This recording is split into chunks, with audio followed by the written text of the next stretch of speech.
Welcome to the MyCoVantage Digital Banking Education Series. Today we will be discussing how to dispute a transaction.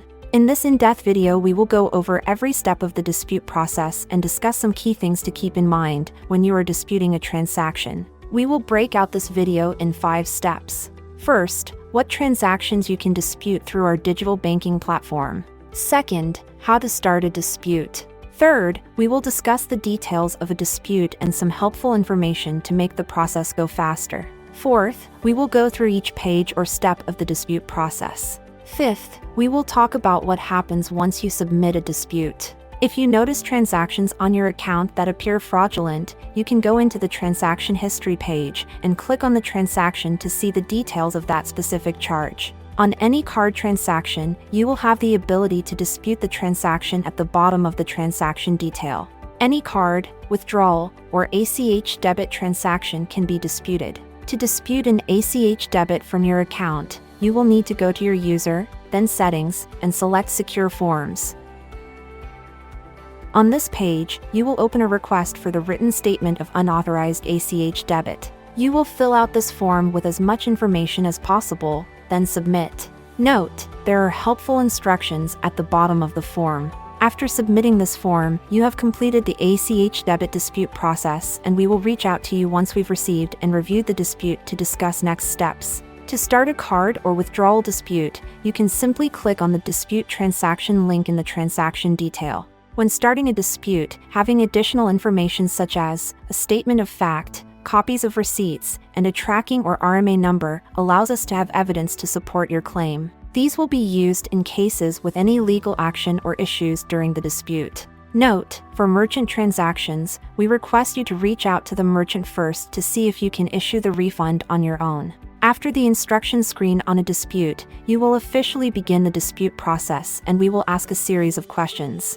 First, you will need to select whether you are aware of the transaction and might have done business previously with the merchant but do not agree with the charge. Or, if you are not aware of the transaction and did not authorize the charge. If you select the first option, you will be taken to a form where you will need to agree to the terms at the bottom of the page before continuing. After accepting the terms, you will be able to fill out our cardholder disputed transaction statement and affidavit of fraud form. After filling out all the necessary fields and signing the form, you will be prompted with a button that says, "Click to sign."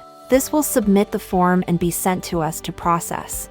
After submitting this form, you have completed the dispute process and we will reach out to you once we've received and reviewed the dispute to discuss next steps. If you select the second option, you will then be allowed to select other transactions that you think are fraudulent. You simply click on a transaction, and it will highlight it blue, indicating it is selected. If you need to unselect a transaction, just click on it again. Once you've selected any other necessary transactions, you may click Continue. On the next page, you will be asked if you spoke with the merchant, and, if so, when, by what means, and what was their response. If you did not contact the merchant, you will need to provide a reason why they weren't contacted. Next, you will indicate if you still have your card or if you no longer have possession of it. If you do not have your card anymore, we will ask the reason why you no longer have it. After that, we ask you a couple of clarifying questions. Could someone you know have made the transaction? Or, could this be an online transaction or subscription that appears with a different name than the merchant you shopped from? We ask these questions as they are common reasons for disputes. Many merchants may have a different description on their charge than the name you may be familiar with. Please take a moment to consider if this may be the case to save time for all parties involved with the dispute process. If you think this is still a transaction that is fraudulent, please provide a statement of why that is the case. Then click Continue. You have now reached the final step in the dispute process. On this page, you are immediately informed that your card will be closed after submitting your dispute. This is done to prevent further unauthorized transactions. You are then given the options to order a new card.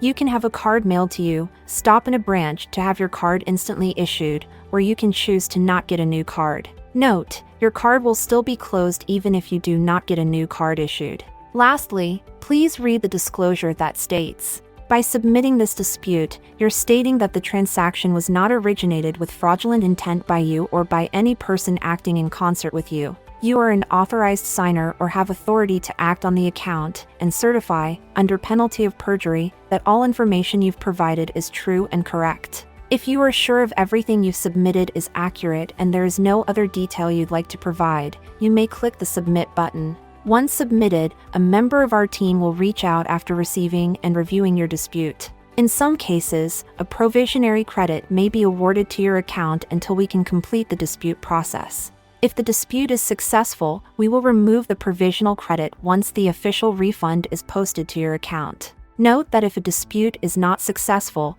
we will remove the provisional credit and the original charge will remain on your account. Dispute case timelines vary depending on multiple factors, and we work diligently to ensure you are awarded the refund deserved for fraudulent charges. This has been an in-depth overview of the dispute process in our MyCoVantage digital banking platform. Thank you for watching. To learn more about our digital banking platform, go to covantagecu.org/mycovantage.